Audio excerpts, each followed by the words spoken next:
యేసోబు బాబు ఇంటికి కారు దిగి ఆ గల్లీల నుంచి నడుచుకుంటూ నేను ఆ ఇంటికి వచ్చినప్పుడు 2019లో నేను యేసుక్రీస్తు పుట్టిన ఇంటికి ఇజ్రాయెల్లో పోయాను. యేసుక్రీస్తు పుట్టిన స్థలానికి పోవడానికి కారు దిగి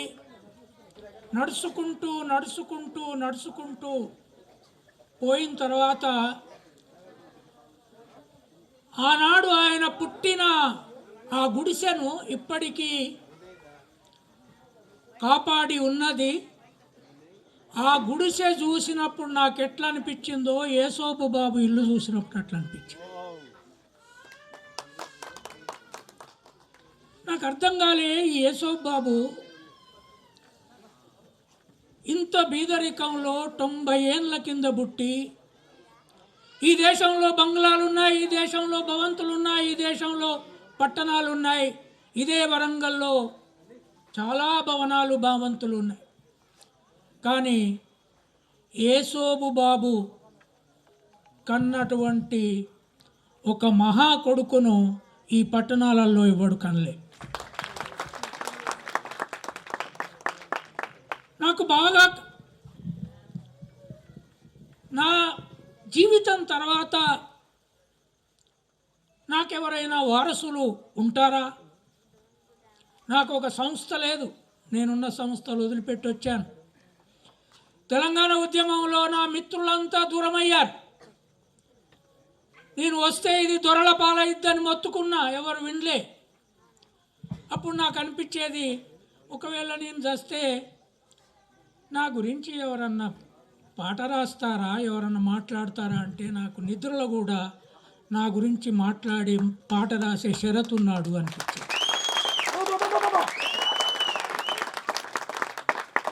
ఆ షరతు ఉస్మానియా యూనివర్సిటీలో తెలుగు చదువుకుంటున్నాడు, తెలుగు రీసెర్చ్ స్కాలరు ఈ యేసోబు కొడుకు. ఆ షరతు తెలుగు పండితుడు. ఈనాటికి ఈ దేశం, ఈ రాష్ట్రం ఆయనకు ఉద్యోగం ఇచ్చే స్థితిలో లేదు. కానీ షరతు బహుశా జీసస్ క్రైస్తు వారసత్వం ఒక మతాన్ని తీసుకున్న వ్యక్తిగా ఈ యేసోబు బాబు, ఆయన భార్య శరత్ తల్లి ఆమెను కలిసినప్పుడు నాకు ఒకటే అనిపించింది. 1967లో నా చచ్చిపోయిన తల్లిని మళ్ళీ ఇక్కడ నేను కలుసుకున్నాను. అంత గొప్ప తల్లి, అంతమంది పిల్లలు కానీ ఇంత బీదరికంలో ఈ రోజులలో ఇట్లా బతికే కుటుంబాన్ని ఆ ఇద్దరు కలిసి పోషించి ఈ తెలంగాణ రాష్ట్రానికి ఒక సాంస్కృతిక ఆధ్యాత్మిక పోరాటకుని అందించిండ్రంటే ఖచ్చితంగా జీసస్ లక్షణాలు వీళ్ళు యేసోబు జీర్ణించుకున్నాడు. మీకు తెలుసో లేదో, జీసస్ పుట్టింది చాలా చిన్న ప్లేస్లో. అక్కడి నుంచి ఆయన అంతా తిరిగొచ్చి చేపల పట్టేటోళ్ళతోటి, చెప్పులు చేసేటోళ్ళతోటి, నాగళ్ళు దున్నేటోళ్ళతోటి, వివిధ కులాలు ఉన్నాయి ఆ రోజులలో, వాళ్ళతోటి ఆఖరికి వచ్చిన తర్వాత ఆయనను బంధించి జైల్లో పెట్టి ఎక్కడైతే శిలువ కేసు చంపారో నేను అక్కడికి వెళ్ళి చూశాను. ఆనాడు అది కూడా చాలా చిన్న స్థలం.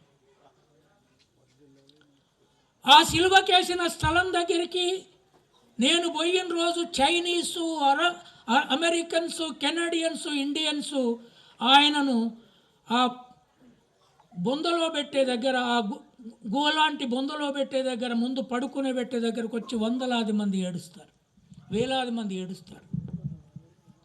కానీ జీసస్కి ఏముండింది? జీసస్ను చంపే ముందు ఆయన తిరిగి జెరూసలం పట్టణానికి వస్తుంటే ప్రజలకు తెలిసింది, రారాజు వస్తున్నాడు అని ప్రజలు చెప్పుకున్నారు. కానీ ఏమి కిరీటం పెట్టుకొని వస్తున్నాడు రారాజు? రారాజుకు బంగారు కిరీటాలు ఉన్నాయా? ఈ యేసోబుకు బంగారు కిరీటం ఉందా? ఇవాళ ఎన్నో విప్లవాల గురించి పాట రాసిన అమరు అన్ని పాటలు విన్నగాని యేసోబు మీద రాసినంత గొప్ప పాట నేను ఆయన పాటలలో వినలేదు. ఒక బీజాన్ని వేశాడు. అయితే రారాజు వస్తున్నాడు. ప్రజలు అనుకుంటున్నారు రారాజు పెద్ద రథం మీద వస్తున్నాడా, బంగారు కిరీటాలు పెట్టుకొని వస్తున్నాడా? కాదు, ఆ రారాజు ముళ్ళ కిరీటం పెట్టుకొని గాడిద మీద ఎక్కొస్తున్నాడు. అవునా కాదా? ఆ రారాజు ముళ్ళ కిరీటం పెట్టుకొని గాడిద మీద ఎక్కొస్తున్నాడు.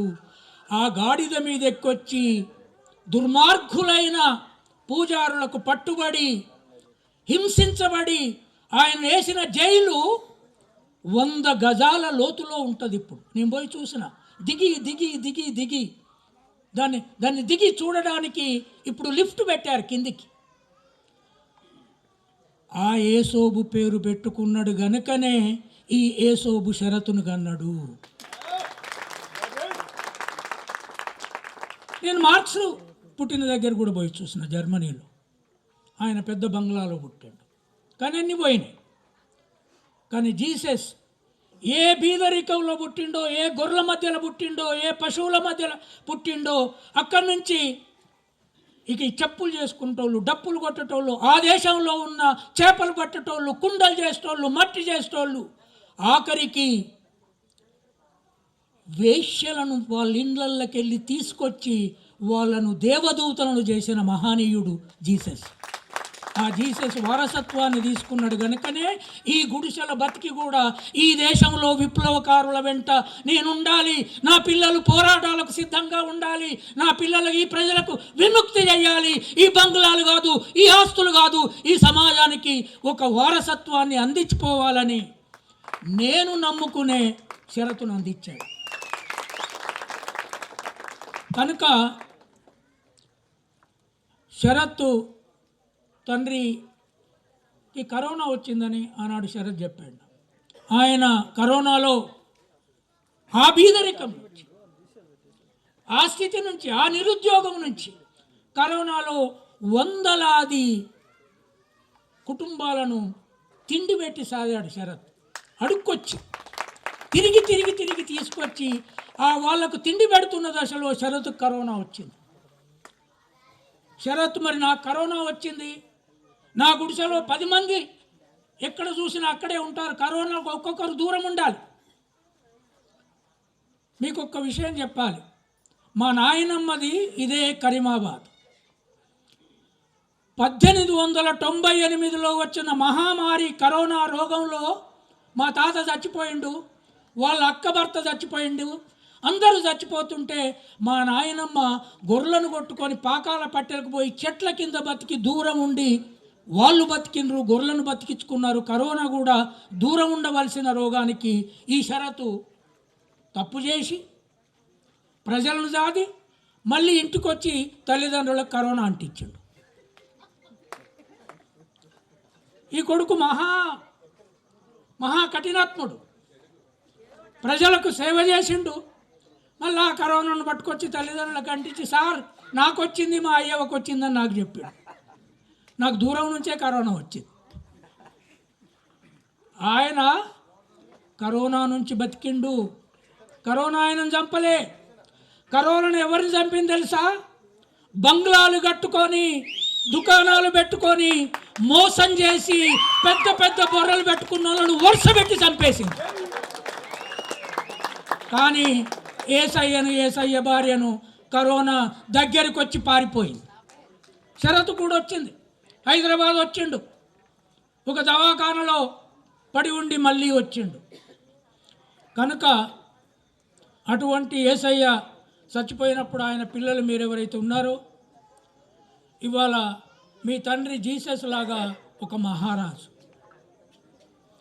ఒక ముళ్ళ కిరీటం పెట్టుకొని గాడిద మీద ఎక్కి ఈ ప్రపంచానికి విముక్తినిచ్చిన జీసస్ వారసుడిగా మీ తండ్రి ఇవాళ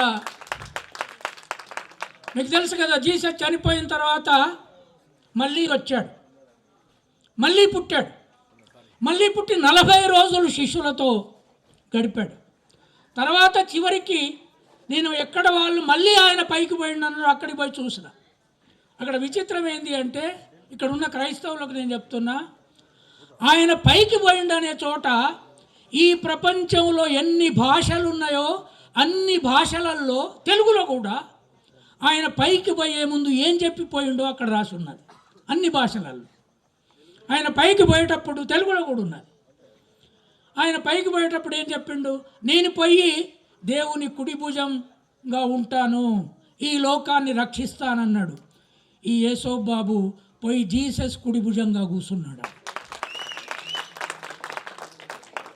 ఆయన పాపాలు చేయలే. ఆయన కొడుకు రాసినట్టు ఆయన బండలు కొట్టిండు, చెప్పులు చేసిండు, డప్పులు చేసిండు, 12-13 మంది పిల్లల్ని సాధిండు.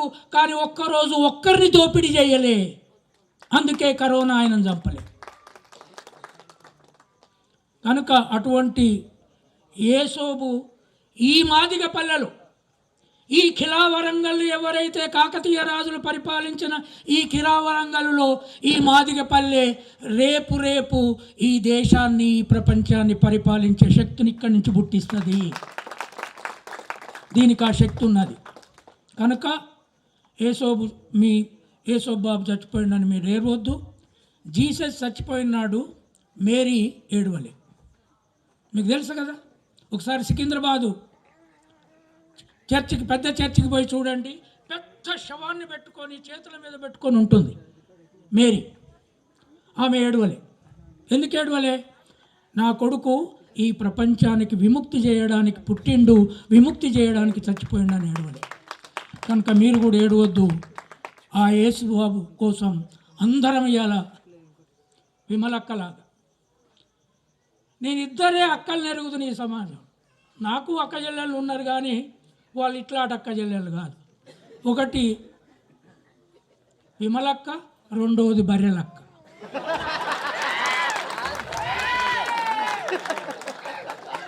మీకు తెలుసో లేదా, నేను బర్రెలక్క దగ్గర పోయి ఆమెతో ప్రచారం చేసిన. ఆమెను హైదరాబాద్ పిలిపించి ఆమెతో ఉపన్యాసం హైదరాబాద్లో కూడా ఇప్పించిన. ఇద్దరే అక్కలు ఈ తెలంగాణకు, ఈ దేశానికి ఆధారం. ఇంకే అక్క పనికిరాదు. చాలామంది అక్కలు ఉన్నారు. కనుక ఈ విమలక్క, ఆ బర్రెలక్క మీకు తెలుసు కదా. మీకు ఒక్క విషయం చెప్పి, బర్రెలక్క మాలకులలో పుట్టింది. బర్రెలక్క దగ్గరికి నేను ఆమె ప్రచారానికి సపోర్టుకు పోతున్నప్పుడు ఒక సంఘం నాయకుడు వచ్చి నా కారు దగ్గరికి వచ్చి ఆపి, ఐలయ్య గారు, మీరు ప్రపంచ మేధావి, ఆ తెలివి తక్కువ అమ్మాయి ప్రచారానికి మీరు పోవద్దన్నాడు. అంటే నేను చెప్పినా, ఆమె ఎంత తెలివి తక్కువదో నేను అంతకంటే ఎక్కువ తెలివి తక్కువ. నా జీవితం అంతా తెలివి తక్కువలతో ఉండే తెలివి తక్కువతనమే. అందుకే నేను బర్రె గురించి రాసిన, ఇప్పుడు శరత్ వాళ్ళ అయ్య గురించి, ఈ ప్రపంచానికి మూలాధారం చెప్పు డప్పు, ఈ ప్రపంచానికి మూల శక్తి రాళ్ళు కొట్టిన చెయ్యి, ఆ చెయ్యిదే చరిత్ర, ఆ చెయ్యిదే మరో చరిత్ర. దాన్నే యూనివర్సిటీలో చదవాలి, దాన్నే పాఠాలు ఉండాలి. ఆ యుద్ధాలు చేసిన పోరాట యోధులై కాదు అని శరత్ ఖచ్చితంగా ఆయన జీవిత చరిత్ర రాస్తాడు. దాన్ని ఇంగ్లీష్లోకి చేసి ప్రపంచ దేశాల్లో ప్రచారం చేసే ప్రయత్నం ఖచ్చితంగా చేస్తాం. మీ అందరికీ థ్యాంక్ యూ వెరీ మచ్. జై యేసుబాబు. కంచే సార్కు గట్టిగా ఒకసారి చెప్పాలి కొట్టాలి. మరి ఇప్పుడు